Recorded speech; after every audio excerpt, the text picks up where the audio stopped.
요양원에 보내야 한다던 너희들 시험에서 탈락이야. 내 전 재산 3천억은 공익재단과 불우한 노인들을 돕는 데 쓰일 거야. 나는 그날 엄마를 산속 폐가에 두고 오기로 결심했습니다.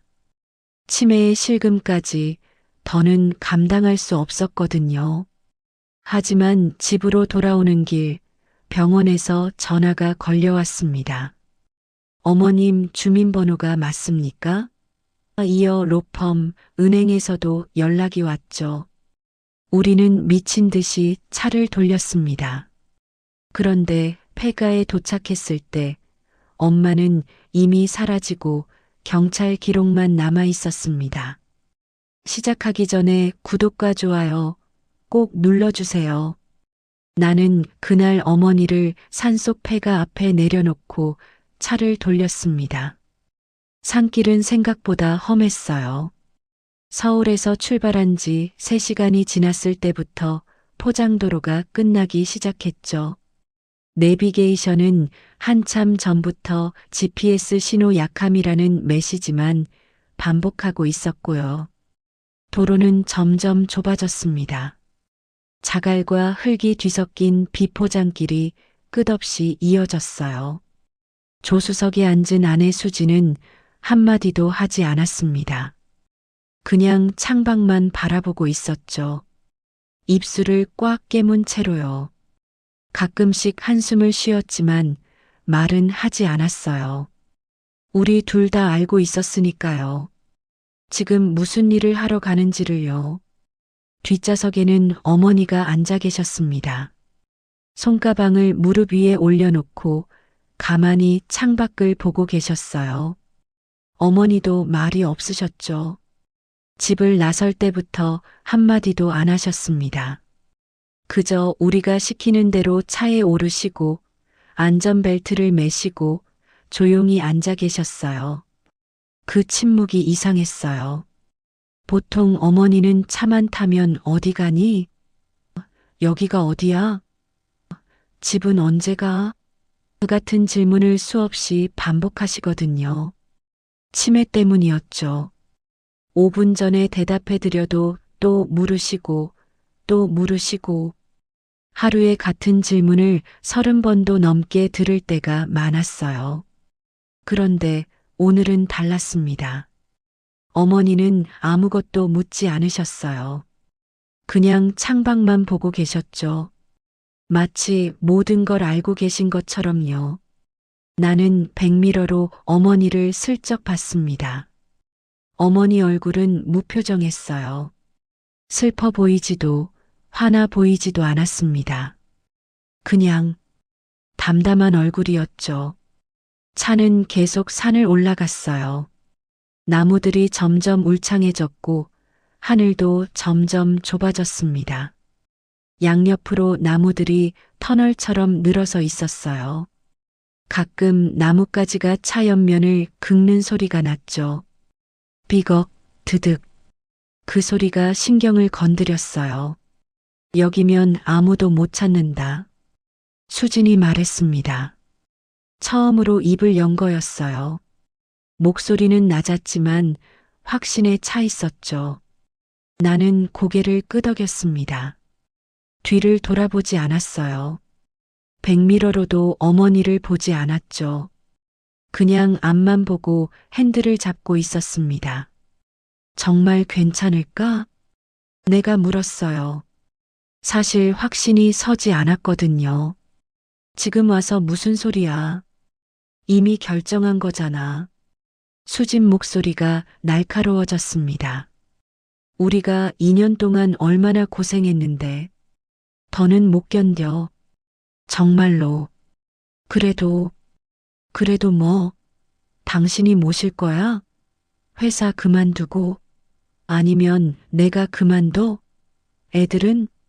대출은? 수진이 쏟아내듯 말했어요. 목소리가 떨리고 있었죠. 화가 나서가 아니라 불안해서였을 거예요. 나는 아무 말도 하지 못했습니다. 수진 말이 다 맞았으니까요. 어머니는 여전히 아무 말씀도 하지 않으셨어요. 그 침묵이 나에게는 허락처럼 느껴졌습니다. 마치 어머니가 이 상황을 받아들이신 것처럼요. 아니면 이미 포기하신 것처럼. 그렇게 생각하니까 마음이 좀 편해졌어요. 어차피 어머니는 치매시잖아요. 내일이면 오늘 일도 잊으실 거고요. 내비게이션이 목적지 500m 전방입니다라고 알렸어요. 나는 속도를 줄였습니다. 나무들 사이로 낡은 집 한 채가 보이기 시작했어요. 작은아버지가 돌아가시며 남긴 시골집이었죠. 10년 동안 아무도 살지 않은 곳. 나도 어릴 때 몇 번 와본 기억이 있었어요. 작은아버지가 살아계실 때요. 그때는 집이 깨끗했고 마당에 꽃도 피어 있었죠. 하지만 지금은 달랐습니다. 기와 지붕은 군데군데 무너져 있었고 창문 유리는 거의 다 깨져 있었어요. 대문은 녹이 슬어 반쯤 떨어져 있었고요. 마당엔 잡초가 사람 키만큼 자라 있었습니다. 차를 세웠습니다. 엔진 소리가 멎자 주변이 너무 조용했어요. 아무 소리도 들리지 않았죠. 바람 소리, 새 소리조차 없었습니다. 그냥 고요했어요. 내렸다. 수진이 먼저 차에서 내렸습니다. 나도 따라 내렸어요. 뒷문을 열고 어머니를 봤습니다. 엄마, 내리세요. 어머니는 천천히 차에서 내리셨어요. 손가방을 꼭 쥐신 채로요. 나는 어머니 팔을 잡아드렸습니다. 어머니 팔이 너무 가늘었어요. 뼈만 남은 것 같았죠. 폐가를 보시던 어머니가 고개를 갸웃거리셨습니다. 여기가 어디니? 처음으로 어머니가 말씀하셨어요. 엄마, 작은아버지 집이잖아요. 엄마 옛날에 여기 오셨잖아요. 그래. 그랬나? 어머니는 고개를 끄덕이셨어요. 기억하시는 건지 아니면 그냥 맞장구 치시는 건지 알 수 없었죠. 어머니는 치매 때문에 대부분의 기억을 잃으셨거든요. 어제 먹은 밥도 기억 못 하시는 분이 10년 전 일을 기억하실 리 없었어요. 수진이 트렁크에서 짐을 꺼냈습니다. 편의점 비닐봉지 하나. 안에는 김밥 2줄과 생수 2병이 들어 있었어요. 그게 전부였습니다. 우리는 일부러 많이 준비하지 않았어요. 어차피 오래 있으실 거 아니니까요. 엄마, 이리 오세요. 나는 어머니를 폐가 마루로 안내했어요. 대문을 밀고 들어가니 마당이 나왔습니다. 잡초가 정말 많이 자라 있었어요. 발목까지 차는 잡초를 헤치고 마루까지 갔죠. 마루는 삐걱거렸습니다. 나무가 다 썩어서 밟으면 푹푹 꺼질 것 같았어요. 먼지가 수북이 쌓여 있었죠. 거미줄도 여기저기 쳐져 있었고요. 여기 앉으세요, 엄마. 나는 손으로 먼지를 대충 털어내고 어머니를 앉혔습니다. 어머니는 순순히 마루에 앉으셨어요. 저항하지 않으셨죠. 아무 질문도 하지 않으셨습니다. 그게 더 이상했어요. 보통은 왜 여기 앉아야 해? 집 언제 가? 그 같은 질문을 하셨을 텐데요. 하지만 어머니는 그냥 조용히 앉아 계셨습니다. 손가방을 무릎에 올려놓고 우리를 가만히 바라보셨어요. 수진이 비닐봉지를 마루 옆에 놓았습니다. 그리고 나를 봤어요. 눈빛으로 가자고 말하고 있었죠. 빨리 떠나자고요. 엄마, 우리 잠깐 볼일 보고 올게요. 거짓말이었어요. 돌아올 생각 없었으니까요. 우리는 어머니를 여기 두고 갈 거였습니다. 영영요. 어머니는 고개를 끄덕이셨습니다. 그래. 빨리 와라. 목소리가 너무 작았어요. 거의 속삭임처럼 들렸죠. 바람에 날아갈 것 같은 목소리였습니다. 나는 돌아섰습니다. 차로 향했어요. 뒤를 돌아보지 않았습니다. 보면 안 될 것 같았거든요. 보면 못 갈 것 같았어요. 수지는 이미 차에 타고 있었습니다. 조수석 문을 닫으며 앞만 보고 있었어요. 나도 차에 올라탔습니다. 시동을 걸었어요. 손이 떨렸죠. 한 번에 시동이 안 걸렸습니다. 키를 돌렸는데 엔진이 헛돌았어요. 컥 소리만 나고요. 빨리. 수진이 다그쳤습니다. 나는 심호흡을 하고 다시 시동을 걸었어요. 이번엔 엔진이 돌아갔습니다. 엑셀을 밟았어요. 차가 천천히 움직이기 시작했습니다. 비포장기를 빠져나갔죠. 자갈이 차 바닥을 두들기는 소리가 요란했어요. 나는 참지 못하고 백미러를 슬쩍 봤습니다. 어머니는 여전히 마루에 앉아 계셨어요. 우리를 바라보고 계셨죠. 손을 흔들지도 않으셨습니다. 소리 지르지도 않으셨고요. 그냥 가만히 앉아서 떠나는 우리를 지켜보고 계셨어요. 그 모습이 백미러에서 점점 작아졌습니다. 나무들이 어머니를 가리기 시작했고 곧 완전히 안 보이게 됐어요. 나는 고개를 돌렸습니다. 앞만 봤죠. 수지는 창밖을 보고 있었습니다. 표정이 없었어요. 아무 감정도 보이지 않았습니다. 그냥 멍한 얼굴이었죠. 우리는 그렇게 산을 내려왔습니다. 아무 말 없이요. 사실 이 결정은 하루 이틀의 일이 아니었어요. 어머니는 그 전부터 이미 우리 집에서 투명한 존재였습니다. 2년 전 치매 진단을 받으신 이후로요. 아니, 솔직히 말하면 그 전부터였을지도 몰라요. 아침 식사 때 어머니 자리는 자주 비어 있었습니다. 우리는 7시에 일어나서 아침을 먹었거든요. 회사 출근 준비 때문에요. 하지만 어머니는 보통 8시나 9시에 일어나셨어요. 그럼 우리는 먼저 먹고 일어났죠. 엄마 밥은요? 수진이 가끔 물었어요. 나중에 일어나시면 드시겠지. 나는 그렇게 대답했습니다.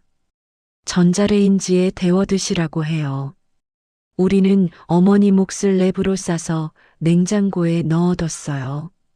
어머니가 나중에 일어나셔서 데워 드시라고요. 하지만 가끔 퇴근하고 돌아오면 그 밥이 그대로 있을 때가 있었죠.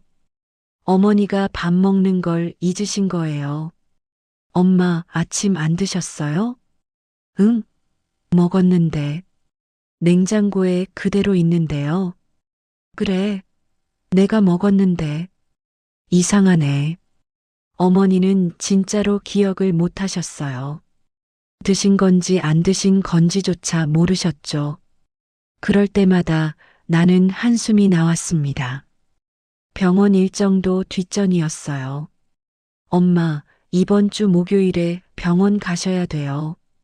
치매 약 처방받으러요. 그래, 알겠다. 어머니는 늘 그렇게 대답하셨어요. 하지만 목요일이 되면 우리는 깜빡했습니다. 아니, 솔직히 말하면 일부러 잊은 거였어요. 병원 가려면 반나절은 걸리거든요. 어머니 모시고 버스 타고 가서 진료 기다리고 약 타고 다시 집까지 모셔다 드리고 최소 4~5시간이었죠. 누가 모시고 가야 하는데 나는 회사에서 빠질 수가 없었어요. 프로젝트 마감이 코앞이었거든요. 수진도 마찬가지였어요. 수진네 회사는 연차 쓰기가 정말 어려웠거든요. 엄마, 이번 주는 좀 바빠서 다음 주에 가요. 다음 주도 바쁠 것 같은데. 다다음 주는 어때요? 우리는 그렇게 계속 미뤘습니다. 한 주, 2주, 한 달, 2달. 결국 병원은 3달째 못 가고 있었어요. 어머니 약도 떨어진 지 오래였고요. 엄마, 약 없으면 어떡해요? 치매 더 심해지잖아요. 괜찮아. 나 멀쩡해. 어머니는 늘 그렇게 말씀하셨어요. 하지만 멀쩡하지 않으셨죠. 점점 더 심해지고 계셨어요. 이름을 잊는 데서 시작해서 이제는 얼굴도 구분 못 하셨어요. 며느리 수진을 보고 당신 누구세요? 라고 물으실 때도 있었죠. 수진은 어머니의 말을 대놓고 끊었습니다. 엄마, 오늘 저녁 반찬은? 아, 엄마. 그거 어제 말씀드렸잖아요. 오늘 저녁은 우리 밖에서 먹어요. 아니, 나는 집에서 먹고 싶은데. 어머니, 제가 바쁘다니까요. 나중에 얘기해요. 수지는 어머니를 거들떠보지도 않고 휴대폰만 봤어요. 어머니는 입을 다무셨죠. 더 이상 말씀하지 않으셨습니다. 나는 그런 장면을 보면서도 모른 척 했어요. 왜냐고요? 그게 편했으니까요. 수진이 어머니를 상대하면 내가 안 해도 되니까요. 나는 그냥 TV를 보거나 휴대폰을 봤어요. 못 본 척 했죠. 어머니의 존재는 우리에게 대화의 대상이 아니라 관리 비용이었습니다.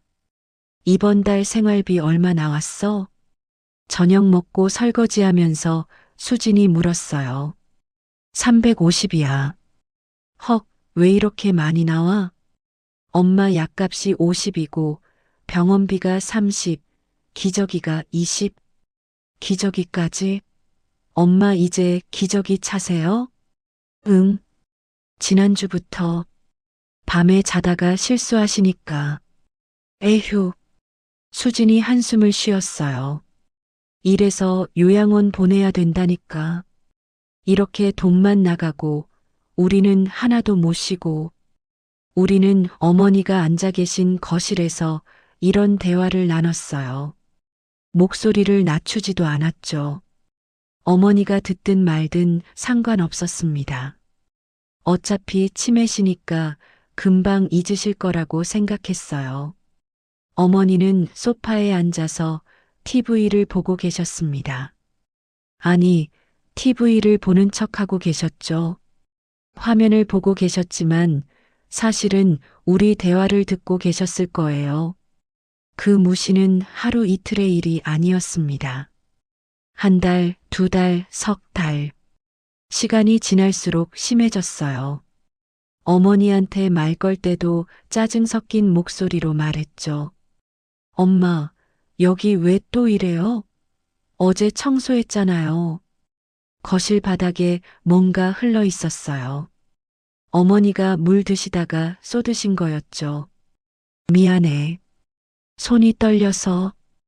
에휴, 손이 떨리면 빨대 쓰시든가요.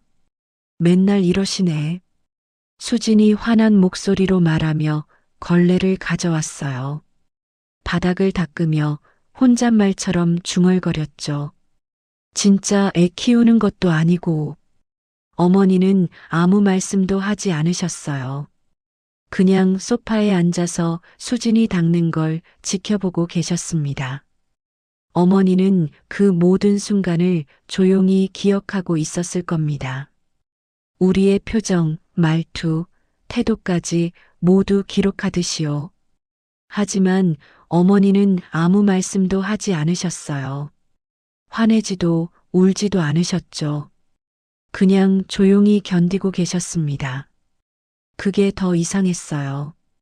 보통 사람이라면 화를 내거나 항의를 했을 텐데 어머니는 아무것도 안 하셨거든요. 지금 생각해보면 어머니는 그때 이미 뭔가 계획하고 계셨던 것 같아요. 우리를 지켜보고 계셨던 거죠. 시험하시면서요. 1달 전부터 요양원 이야기가 본격적으로 나왔습니다. 여보, 이제 진짜 요양원 알아봐야 할 것 같아.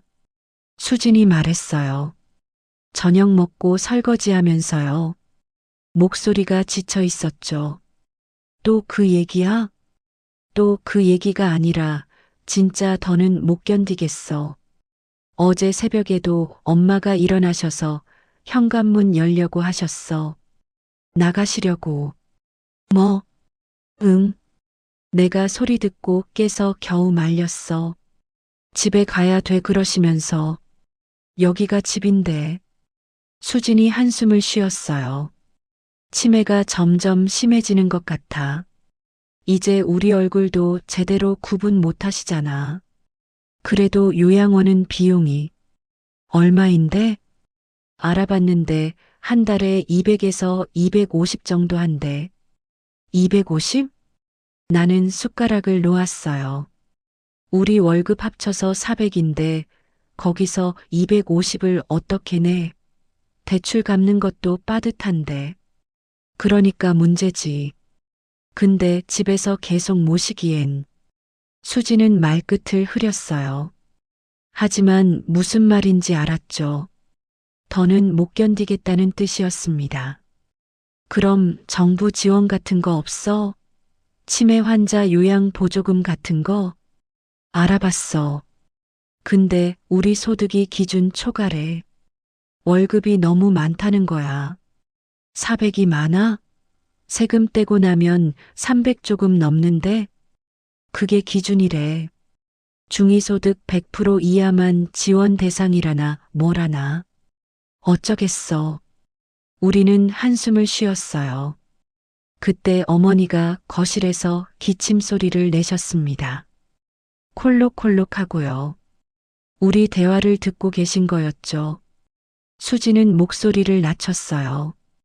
이 정도면 할 만큼 했어. 2년 동안 모셨잖아. 이제 우리 생활도 생각해야지. 우리도 사람이야. 그렇긴 한데. 당신은 맨날 그러지. 결정은 안 하고 미루기만 하고. 수진 목소리가 높아졌어요. 나도 힘들어.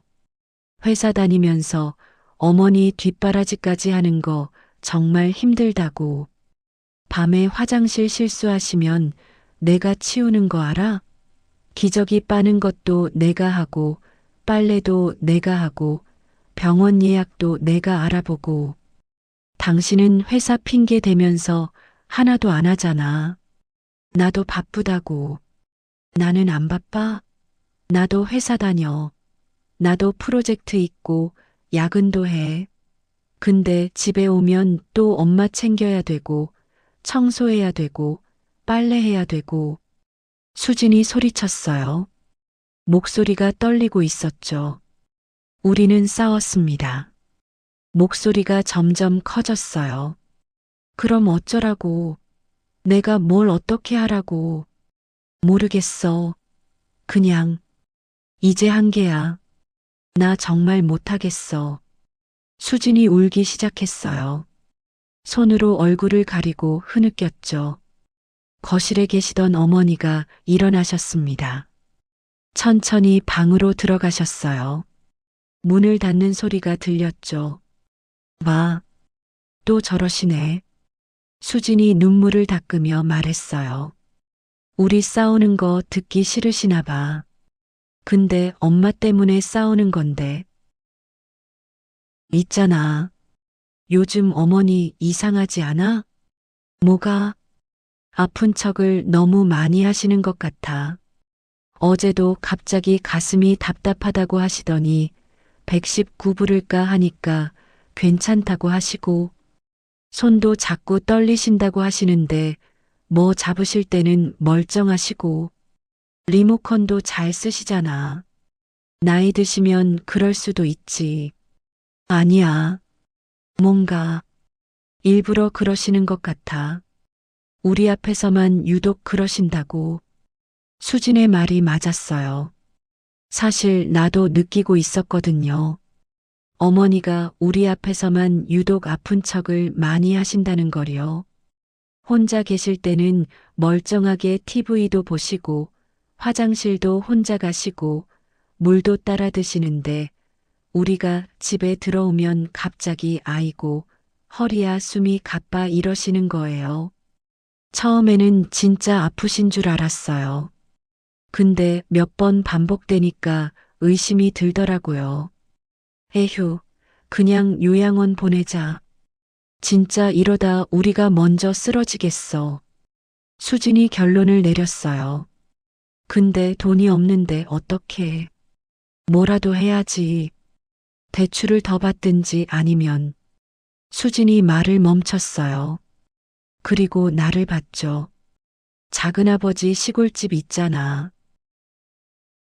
그걸 왜?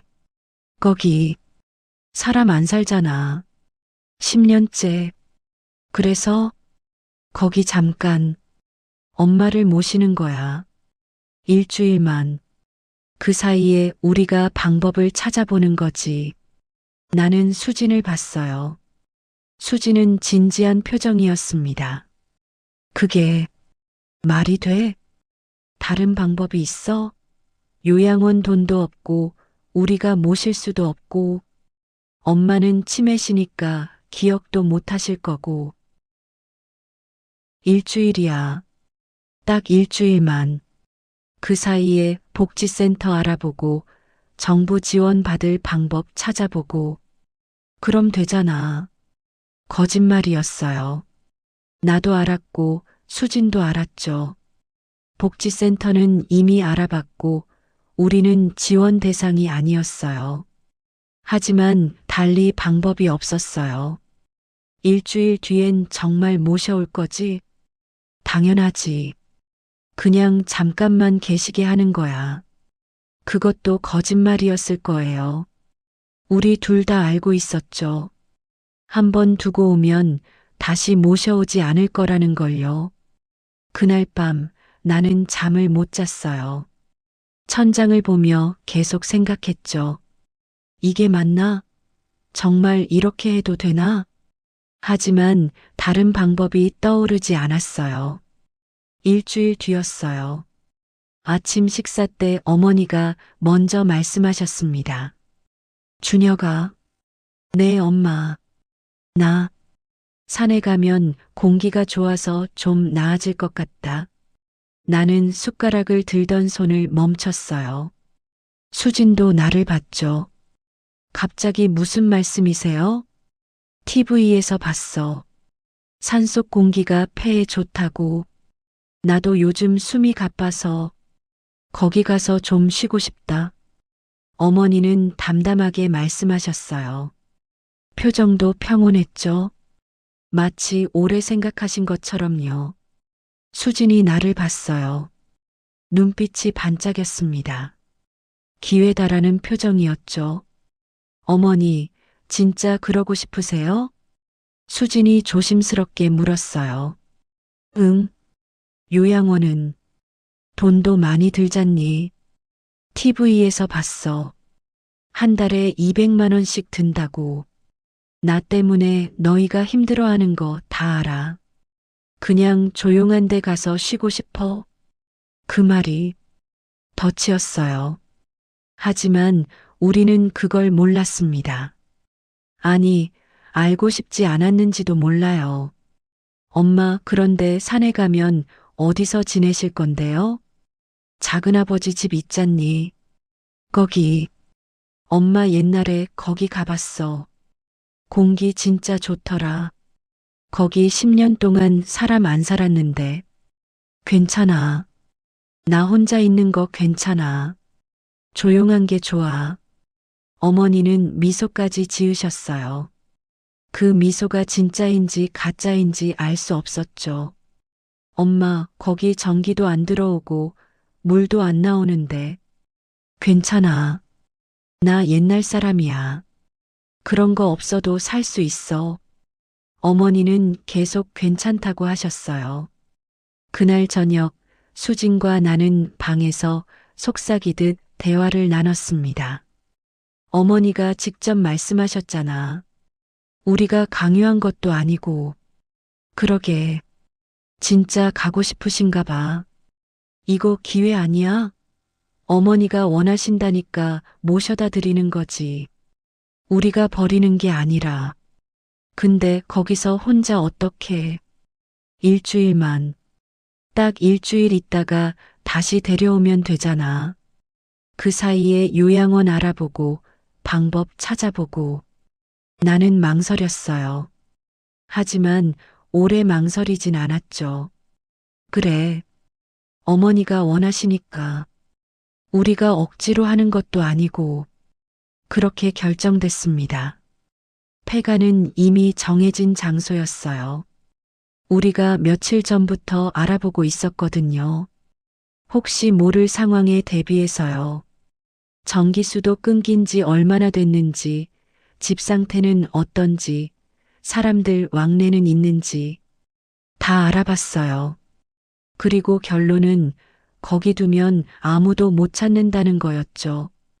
사흘 뒤 토요일 아침, 우리는 어머니를 차에 태웠습니다. 엄마, 준비 다 하셨어요? 짐은요? 이거면 돼. 어머니는 손가방 하나만 들고 계셨어요. 옷은요? 갈아입을 옷? 입고 있는 거면 돼. 세면도구는요? 칫솔, 수건. 괜찮아. 필요 없어. 어머니는 더 이상 아무것도 챙기지 않으셨어요. 일주일을 간다는데 옷 한 벌, 손가방 하나가 전부였죠. 그게 이상했어요. 아무리 치매라도 일주일을 가는데 이렇게 짐이 없을 수가 있나? 하지만 나는 묻지 않았습니다. 수진도 마찬가지였어요. 그냥 차에 태웠죠. 어머니는 뒷좌석에 조용히 앉으셨습니다. 안전벨트를 매시고 손가방을 무릎에 올려놓으셨어요. 엄마, 불편하시면 말씀하세요. 응, 괜찮아. 어머니는 창밖을 보셨습니다. 차가 출발했어요. 서울을 벗어나 고속도로에 올라탔고 2시간쯤 달렸죠. 그리고 고속도로를 빠져나와 국도로, 국도에서 지방도로로, 지방도로에서 비포장 산길로 들어갔어요. 어머니는 내내 아무 말씀도 하지 않으셨습니다. 한마디도요. 여기가 어디야? 집은 언제 가? 그 같은 평소 질문도 하나도 안 하셨어요. 그게 정말 이상했어요. 치매 환자가 낯선 길을 3시간 넘게 가는데 아무 질문도 안 한다고요? 하지만 나는 다행이라고 생각했어요. 질문 안 하시니까 대답 안 해도 되고 마음도 덜 불편하니까요. 산길에 들어섰을 때도 어머니는 조용하셨습니다. 그냥 창밖만 보고 계셨어요. 폐가가 보이기 시작했을 때도 어머니는 놀라지 않으셨어요. 마치 여기 올 줄 알고 계셨던 것처럼요. 차에서 내리실 때도 순순히 내리셨습니다. 저항하지 않으셨어요. 마루에 앉으실 때도 아무 말씀 없으셨죠. 그 모든 게 계획된 것처럼 느껴졌어요. 하지만 그때는 몰랐어요. 어머니가 우리를 시험하고 계셨다는 걸요. 차 문이 닫히는 순간 선택은 되돌릴 수 없게 되었습니다. 그날 시험은 끝났습니다. 우리는 그 시험에 떨어진 거였어요. 하지만 그땐 몰랐죠. 우리는 그냥 어머니를 두고 떠났어요. 산을 내려오던 중이었어요. 1시간쯤 내려왔을 때 휴대폰이 울렸습니다. 내 폰이었어요. 여보세요? 혹시 이순자 여사님 보호자 되십니까? 남자 목소리였어요. 공손했지만 딱딱한 말투였죠. 공식적인 느낌이었어요. 네, 그런데요. 서울대병원 행정팀입니다. 어머님 진료 예약건으로 연락드렸습니다. 아, 그거. 저희가 사정이 생겨서 못 갈 것 같은데요. 주민번호 확인 부탁드립니다. 앞자리가 44만 1015번 맞으십니까? 네, 맞는데요. 왜 갑자기 주민번호를 확인하는 거지? 이상했어요. 감사합니다. 그럼 이번 주 금요일 오전 10시 예약은 취소 처리할까요? 네, 취소해 주세요. 알겠습니다. 혹시 어머님과 통화 가능하십니까? 지금은 좀 어려운데요. 그러시군요. 어디 계신지 여쭤봐도 될까요? 왜 그러시는데요? 확인 절차입니다. 참고로 이 통화는 녹취되고 있습니다. 감사합니다. 전화가 끊어졌어요. 이상했어요. 병원에서 주민번호를 확인하고 어머니 위치까지 물어본 게요. 그리고 녹취된다는 말도요. 평소 병원 전화랑 달랐어요. 누구야? 수진이 물었어요. 병원. 엄마 진료 예약 취소한대. 아, 그래. 수진은 별로 신경 쓰지 않는 것 같았어요. 차는 계속 산을 내려갔습니다. 10분쯤 지났을까요? 또 전화가 왔어요. 여보세요? 이순자 여사님 보호자 되십니까? 또 남자 목소리. 이번엔 좀 더 무게감 있는 목소리였어요. 네, 그런데요. 누구시죠? 법무법인 정평입니다. 여사님 건으로 연락드렸습니다. 법무법인요? 나는 수진을 봤어요. 수진도 놀란 표정이었죠. 네. 여사님께서 저희 법인과 고문 계약을 맺고 계십니다. 확인차 전화드렸습니다. 저희 어머니가 고문 계약을요? 무슨 고문 계약이요? 자산관리 및 법률 자문 고문 계약입니다. 주민번호 앞자리 44만 1015번 이순자 여사님 맞으십니까? 맞긴 한데 저희는 그런 거 모르는데요. 엄마한테 그런 돈이 어디 있어요? 그러시군요. 그럼 여사님과 직접 통화 가능할까요? 지금은 좀 어려운데요. 그러시군요. 혹시 현재 어디 계신지 여쭤봐도 될까요? GPS상으로는 강원도 산간 지역으로 나오는데요. 내 심장이 쿵 내려앉았어요. GPS요? 어떻게 저희 위치를? 여사님 차량에 GPS 추적 장치가 설치되어 있습니다. 여사님 요청으로요. 뭐라고요? 네. 6개월 전에 설치하셨습니다. 여사님 안전을 위해서라고 하셨죠. 나는 말문이 막혔어요. 어머니가 우리 차에 GPS를 달았다고? 혹시 지금 여사님과 함께 계십니까? 아, 네. 거짓말이었어요. 어머니는 산속 폐가에 계셨죠. 그럼 여사님께 전화 바꿔주시겠습니까? 지금 주무시는데요. 주무신다고요? 오후 2시에요? 네. 차 안에서 주무시고 계세요. 알겠습니다. 그럼 여사님께서 일어나시면 바로 저희에게 연락 주시라고 전달해 주십시오. 긴급한 사안입니다. 무슨 긴급한 사안인데요? 전화상으로는 말씀드리기 어렵습니다. 여사님께 직접 말씀드려야 하는 내용이라서요. 그럼 오후 4시까지 연락 없으시면 저희가 직접 찾아뵙겠습니다. GPS 위치로요. 아, 아니. 실례하겠습니다. 전화가 끊어졌어요. 나는 핸들을 꽉 쥐었습니다. 손에 땀이 났어요. 뭐래? 수진이 급하게 물었어요.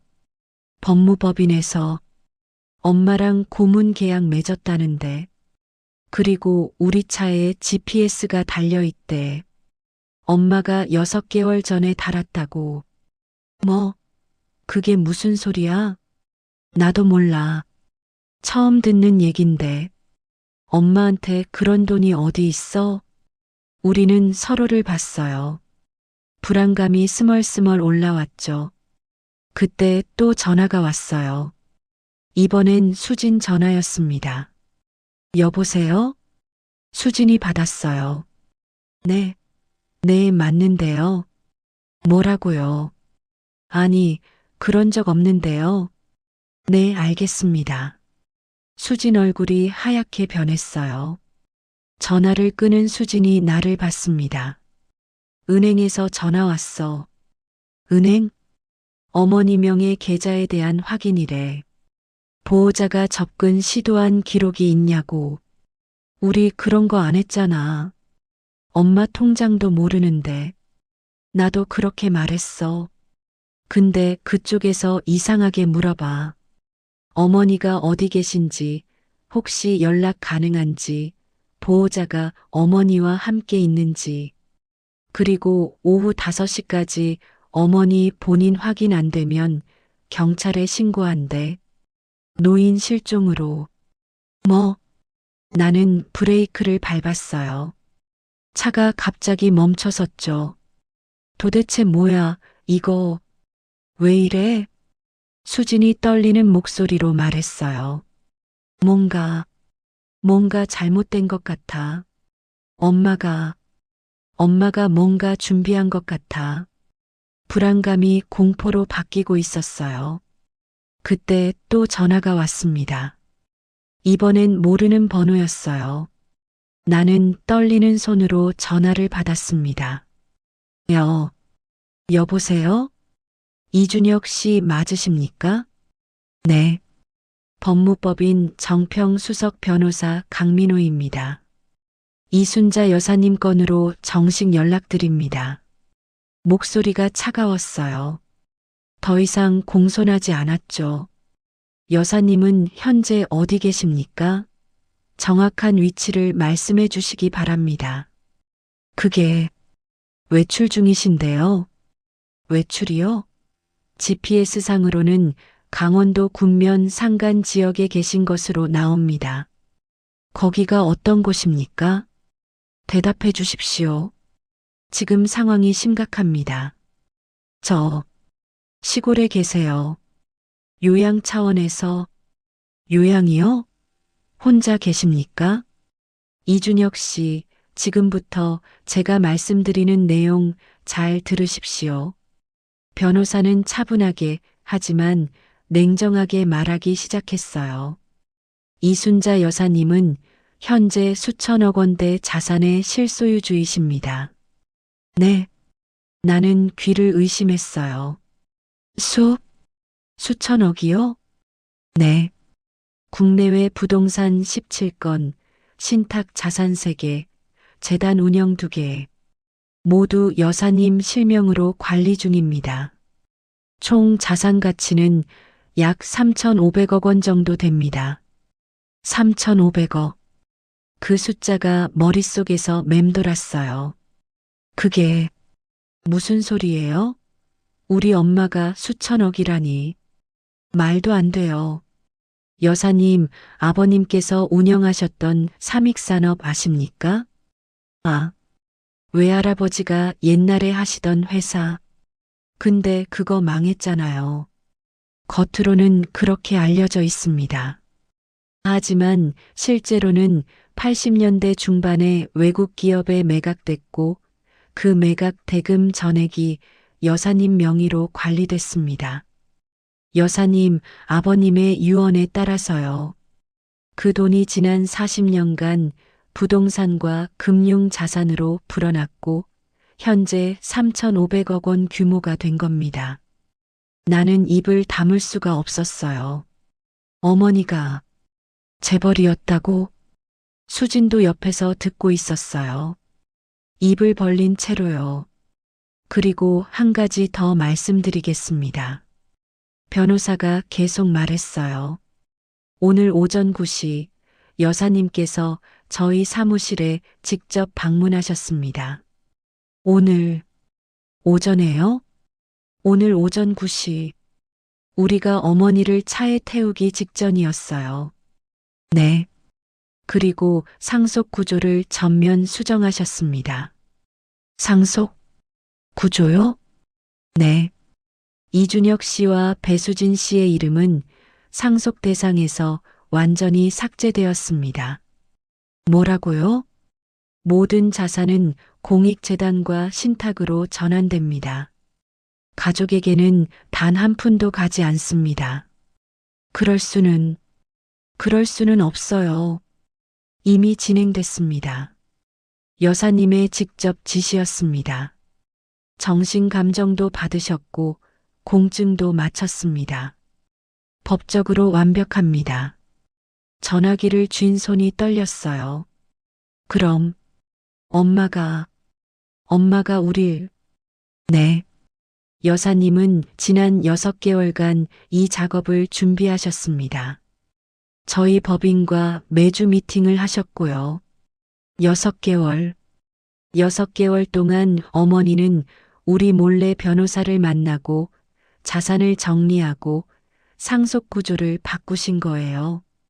우리가 어머니를 무시하고 요양원 이야기하고 짐처럼 취급하던 그 시간 동안요. 어머니는 우리를 지켜보고 계셨던 거였어요. 시험하시면서요. 그리고 한 가지 더 말씀드리겠습니다. 변호사의 목소리는 여전히 차갑고 침착했어요. 오늘 오후 2시 여사님으로부터 연락이 끊겼습니다. 여사님께서 착용하신 GPS 추적 시계에 긴급 신호가 작동했고요. 긴급 신호요? 네.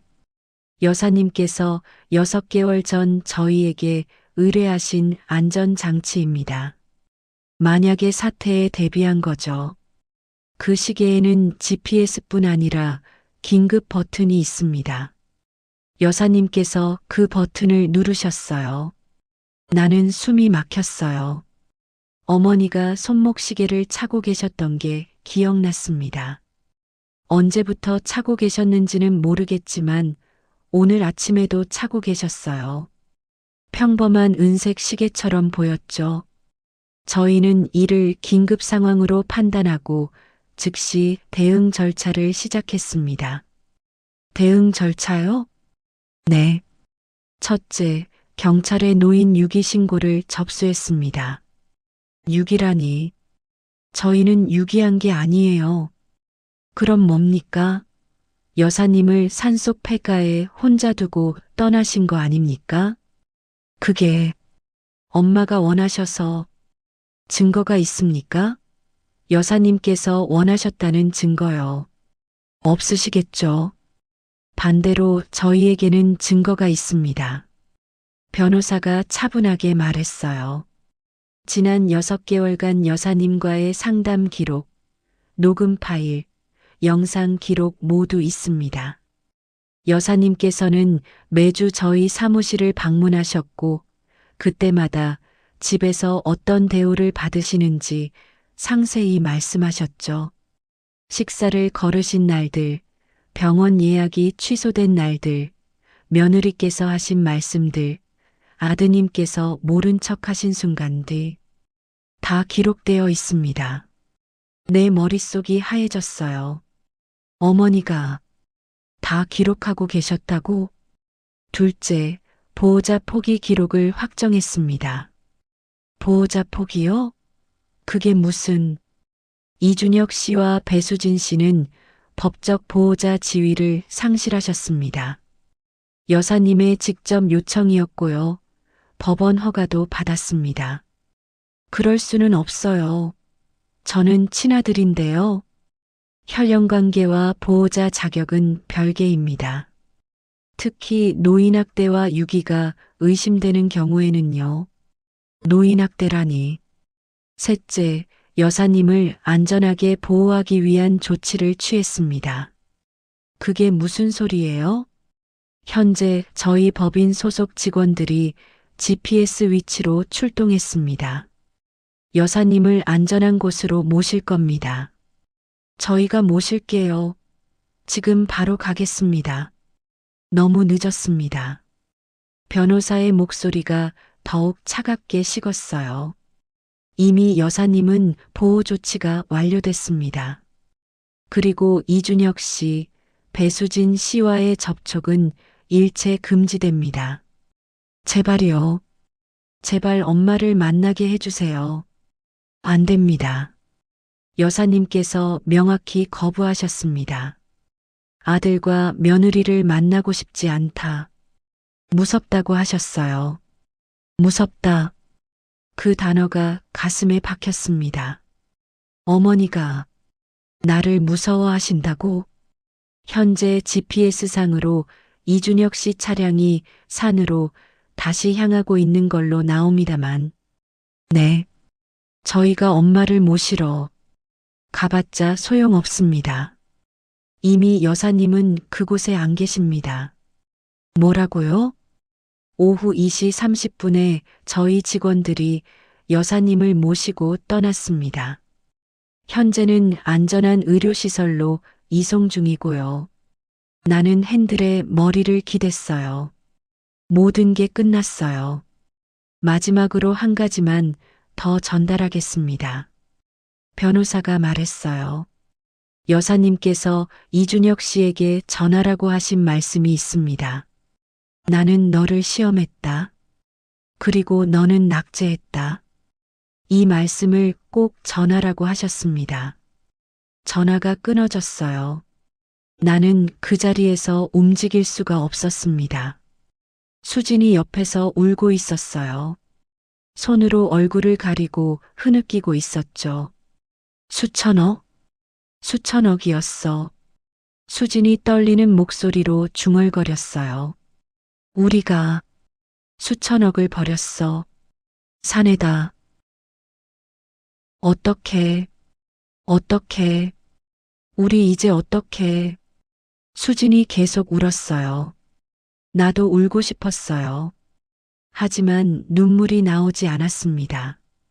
그냥 멍했어요. 시험.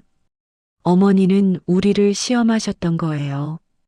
2년 동안, 아니 어쩌면 그 전부터요. 우리가 어머니를 어떻게 대하는지, 힘들 때 어떤 선택을 하는지 끝까지 지켜보셨던 거죠. 그리고 우리는 낙제했어요. 완벽하게요. 차 안에 침묵이 흘렀습니다. 엔진 소리만 들렸어요. 나는 핸들을 잡았습니다. 시동을 다시 걸었어요. 뭐해? 가봤자 소용없다잖아. 수진이 말했어요. 그래도 가봐야 돼. 왜? 엄마 안 계신다잖아. 그래도 나는 엑셀을 밟았습니다. 차는 다시 산을 향해 올라가기 시작했어요. 유턴해. 내가 말했을 때 수진이 소리쳤던 게 1시간 전이었어요. 지금 당장 돌아가야 돼. 엄마를 데려와야 한다고. 하지만 지금은 달랐습니다. 이번 유턴의 이유는 사랑이 아니었어요. 돈이었습니다. 그리고 공포였죠. 수천억 원. 3,500억 원이라는 숫자가 머릿속에서 계속 맴돌았어요. 그 돈이 우리 손에서 사라졌습니다. 아니, 우리 손에 있던 적도 없었죠. 우리는 그냥 착각하고 있었던 거예요. 어머니가 가난하다고, 우리 집에 얹혀 사신다고, 우리가 모셔드리는 거라고. 다 착각이었어요. 어떻게. 수진이 계속 중얼거렸습니다. 엄마한테 잘 보여야 돼. 지금이라도 잘 보여야 한다고. 마음 바꾸실 수도 있잖아. 우리가 진심으로 사과하고 잘하면. 수진의 목소리는 떨리고 있었어요. 공포에 질린 목소리였죠. 이미 늦었대. 상속에서 우리 이름 삭제됐다고. 그래도 방법이 있을 거야. 엄마 친아들인데 법적으로 유류분은 받을 수 있잖아. 수진이 필사적으로 말했어요. 나도 그 생각을 했었어요. 유류분. 법정 상속분의 절반은 받을 수 있다고 했죠. 3,500억의 절반이면 1,750억. 그리고 그 절반이면 875억. 내 몫만 해도 최소 800억은 되는 거였어요. 800억. 그 돈이면 대출도 갚고 집도 사고 회사도 그만두고. 안 돼. 내가 말했어요. 뭐가? 변호사가 그랬어. 법적으로 완벽하다고. 정신 감정도 받으시고 공증도 했다고. 그래도 유류부는 엄마가 그걸 모르고 하셨을 것 같아? 6개월 동안 변호사랑 준비하셨는데 수진이 입을 다물었어요. 맞는 말이었죠. 어머니가, 아니, 여사님이 그런 허점을 남기셨을 리 없었어요. 그때 또 전화가 왔습니다. 여보세요. 이준혁 씨, 저는 서울지방경찰청 노인학대 전담팀 김현수 경위입니다. 경찰이었어요. 네. 현재 이순자 여사님 노인 유기건으로 수사가 시작됐습니다. 내일 오전 10시까지 서울지방경찰청으로 출석해 주시기 바랍니다. 배수진 씨도 함께요. 저희가 조사를 받는 겁니까? 네. 노인복지법 제55조 2사 노인 유기 및 방임 혐의입니다. 혐의라니. 저희는 엄마가 원하셔서 그건 조사 과정에서 해명하시면 됩니다. 출석하시겠습니까? 네. 출석하지 않으시면 구속영장 청구될 수 있습니다. 네, 알겠습니다. 전화가 끊어졌어요. 수진이 나를 봤습니다. 경찰 조사? 응. 노인 유기 혐의래. 우리가 범죄자가 되는 거야? 수진의 목소리가 떨렸어요. 5년 이하 징역 또는 5천만 원 이하 벌금이래. 노인복지법 위반. 미쳤어. 이게 무슨 일이야? 수진이 머리를 감싸 쥐었어요. 그때 또 전화가 왔습니다. 이번엔 수진 핸드폰이었어요. 여보세요? 수진이 받았습니다. 네. 네, 배수진 맞는데요. 뭐라고요? 아니, 그게 아니라. 네. 네, 알겠습니다. 수진 얼굴이 새하얗게 변했어요. 누구야? 회사. 회사? 언론에 났대. 기사로. 수천억 자산가 노모를 산에 유기한 아들 부부 이렇게. 뭐? 포털 실시간 검색어 1위래. 우리. 수진이 휴대폰을 보여줬어요. 화면에는 뉴스 기사들이 주르륵 떠 있었습니다. 3천억 자산가 노모 산속 유기. 친아들 며느리 경찰 조사. 요양원 비용 아까워 치매 어머니 폐가에 방치. 수천억 상속 박탈된 아들. 노인학대 혐의. 기사마다 조회수가 수십만이었어요. 그리고 댓글들. 인간 쓰레기들. 저런 놈들은 감옥에 보내야 함. 어머니 돈은 탐내면서 모시기는 싫다는 거지. 3천억이면 요양원 1000년은 보낼 수 있는데 뭔 개소리야. 수천 개의 댓글이 달려 있었어요. 전부 우리를 욕하는 내용이었죠. 우리 끝났어. 수진이 울먹이며 말했어요. 회사에서 자르겠대. 이미지 실추 때문에. 당장 사직서 내래. 나도 마찬가지일 거야. 우리는 차 안에서 멍하니 앉아 있었어요. 모든 게 무너지고 있었습니다.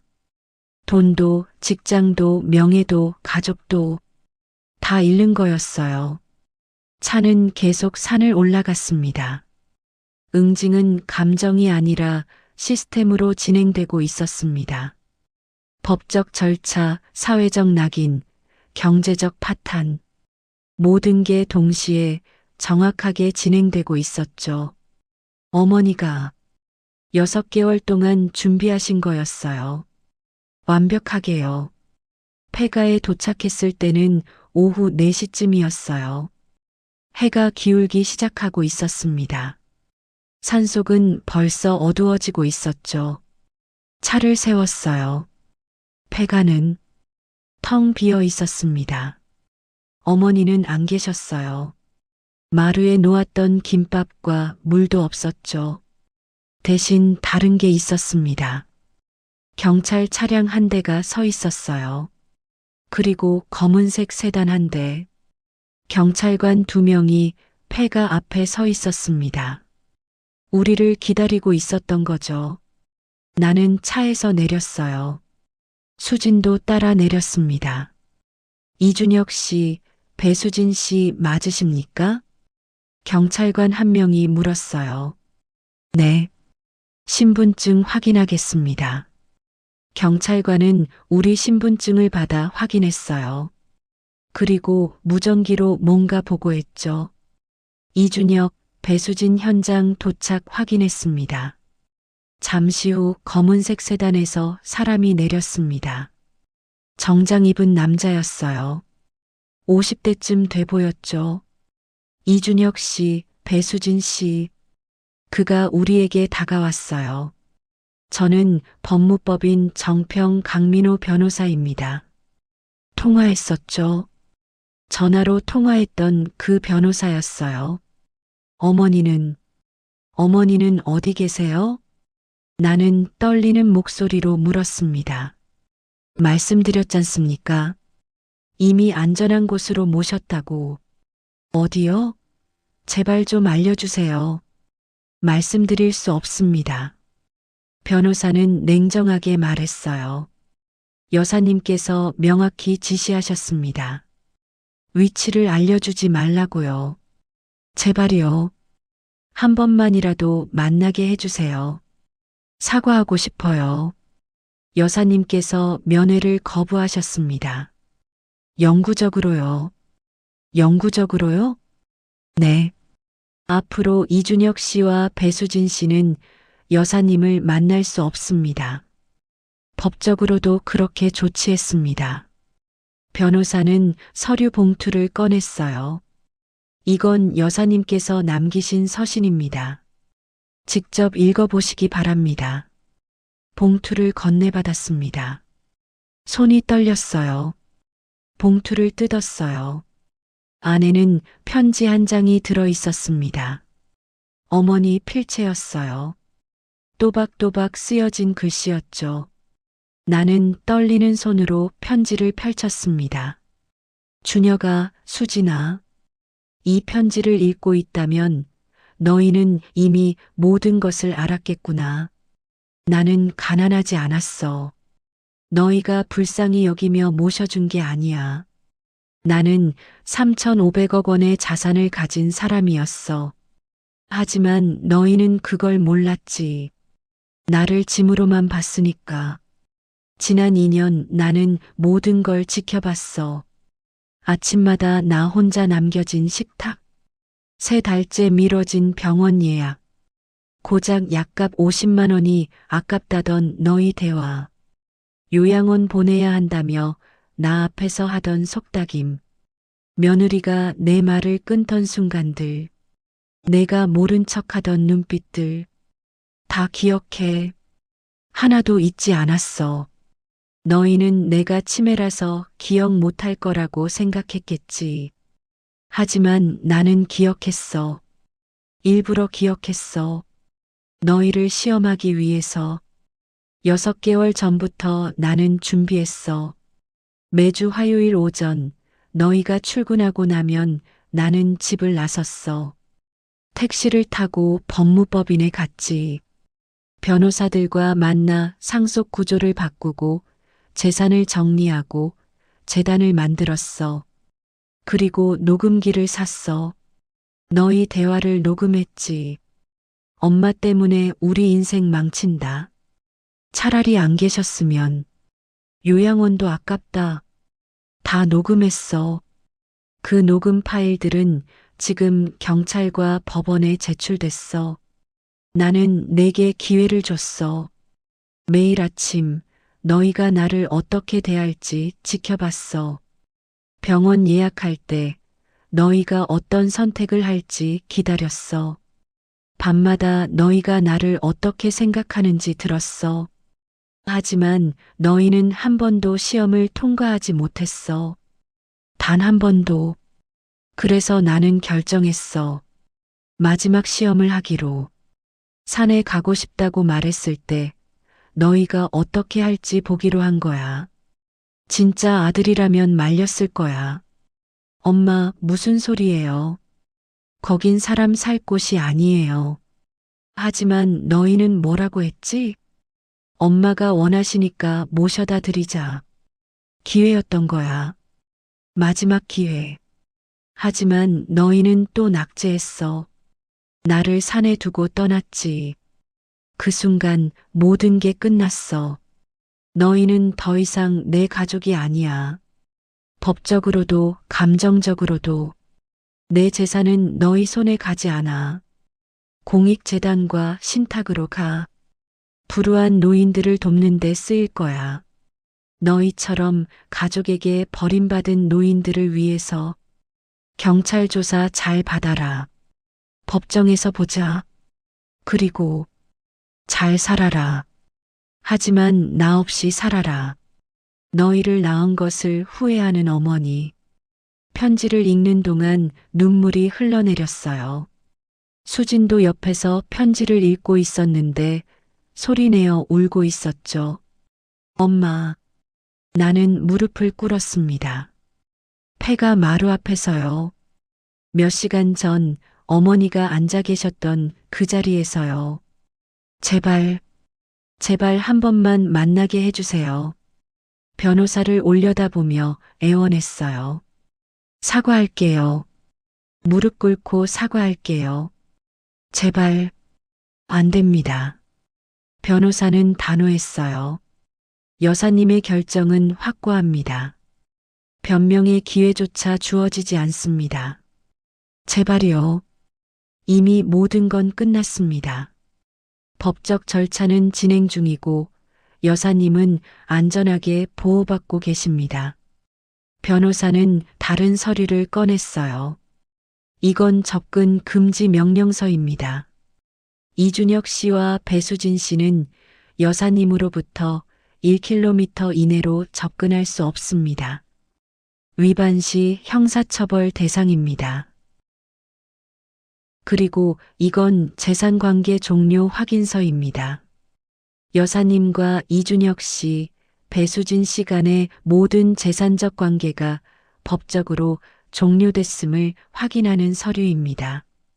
변호사는 서류들을 내 앞에 놓았어요. 마지막으로 이건 여사님께서 특별히 전하라고 하신 물건입니다. 변호사가 작은 상자를 꺼냈어요. 열어보십시오. 나는 떨리는 손으로 상자를 열었습니다. 안에는 사진이 한 장 들어 있었어요. 어릴 적 내 사진이었습니다. 5살쯤 됐을까요? 어머니 품에 안겨서 웃고 있는 사진이었죠. 뒷면에 어머니 글씨로 이렇게 쓰여 있었어요. 이게 내가 기억하고 싶은 내 모습이야. 나를 사랑했던 아들. 이제 이 사진만 가지고 갈게. 나머지는 다 버렸어. 사진을 보는 순간 나는 완전히 무너졌어요. 엄마, 엄마. 소리내어 울었습니다. 수진도 옆에서 같이 울고 있었어요. 경찰관들이 우리를 일으켰습니다. 일어나십시오. 더 이상 여기 계셔도 소용없습니다. 엄마, 엄마, 이준혁 씨, 배수진 씨, 내일 오전 10시까지 경찰청 출석 잊지 마십시오. 경찰관들이 차에 올랐어요. 변호사도 자기 차로 향했죠. 우리만 남았습니다. 폐가 앞에서 무릎 꿇은 채로 해가 지고 있었어요. 산속은 점점 어두워졌습니다. 우리는 아무것도 할 수 없었어요. 그냥 그 자리에서 울었죠. 6개월이 지났습니다. 경찰 조사는 2달 동안 이어졌어요. 검찰은 우리를 기소했고 재판이 시작됐죠. 1년 징역, 집행유예 2년. 가볍지 않은 처벌이었어요. 전과자가 된 거였죠. 회사는 당연히 잘렸어요. 나도 수진도요. 기사가 포털에 떴던 날부터 우리는 그 사람들이 됐습니다. 동네에서, 학교에서, 어디서든 손가락질 받는 사람들이요. 아이들은 전학을 가야 했어요. 학교에서 너무 심하게 놀림받았거든요. 너희 엄마 아빠 할머니 버린 사람들이지? 수천억 있는 할머니를 산에 버렸대. 인간 쓰레기들. 아이들이 매일 울면서 집에 왔어요. 우리는 이사를 갔습니다. 아무도 모르는 곳으로요. 하지만 인터넷은 잊지 않았어요. 검색하면 여전히 우리 기사가 나왔죠. 수진과 나는 몇 달간 백수로 지냈어요. 아무도 우리를 고용하려 하지 않았거든요. 대출은 연체됐고 집은 경매로 넘어갔어요. 모든 게 무너졌습니다. 그리고 어머니에 대한 소식은 전혀 들을 수 없었어요. 변호사한테 몇 번 연락했지만 여사님께서 접촉을 원치 않으십니다라는 대답만 돌아왔죠. 어디 계신지, 건강은 어떠신지 아무것도 모릅니다. 그저 뉴스로만 간간히 소식을 들었어요. 이순자 여사, 노인복지재단에 1,000억 기부. 이순자 재단, 독거노인 요양시설 개소. 치매노인 돌봄 사업에 500억 지원. 어머니는, 여사님은 돈을 정말 공익을 위해 쓰고 계셨어요. 우리한테는 단 한 푼도 주지 않으시면서요. 어느 날 수진이 말했어요. 우리 엄마가 정말 테스트한 거였어.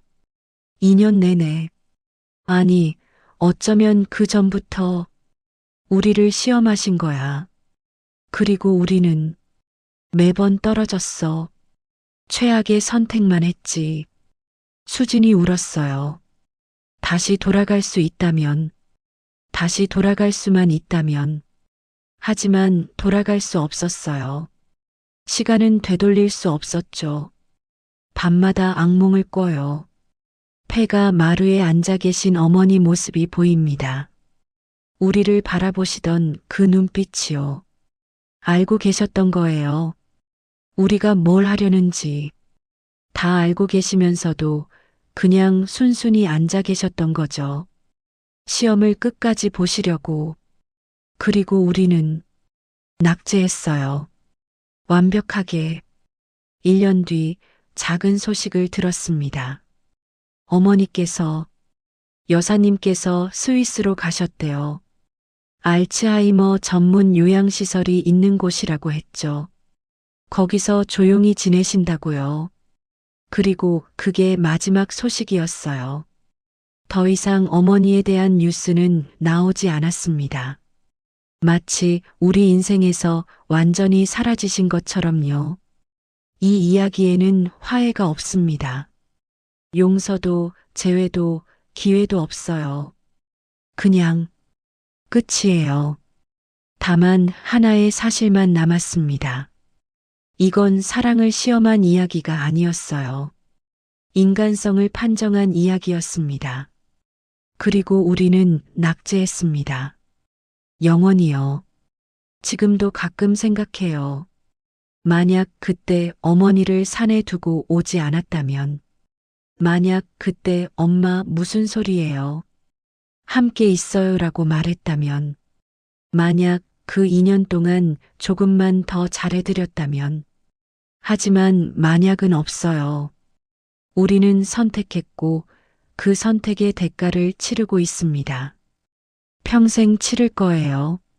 어머니, 죄송합니다. 사랑한다고 말할 자격도 없지만 그래도 말하고 싶어요. 사랑했어요. 늦었지만, 너무 늦었지만 이 이야기는 끝났습니다. 하지만 여러분의 이야기는 아직 진행 중입니다. 지금 곁에 있는 사람을 당연하게 여기지 마세요. 오늘의 이야기 어떠셨나요? 산에 버려졌던 어머니. 하지만 버린 건 아들이 아니었습니다. 시험은 이미 시작되어 있었고 아들은 매 순간 낙제점을 받고 있었습니다.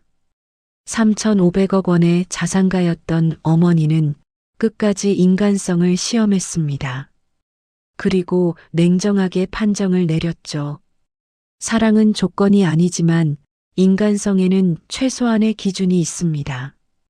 구독과 좋아요는 또 다른 인생 이야기를 전할 수 있는 힘이 됩니다.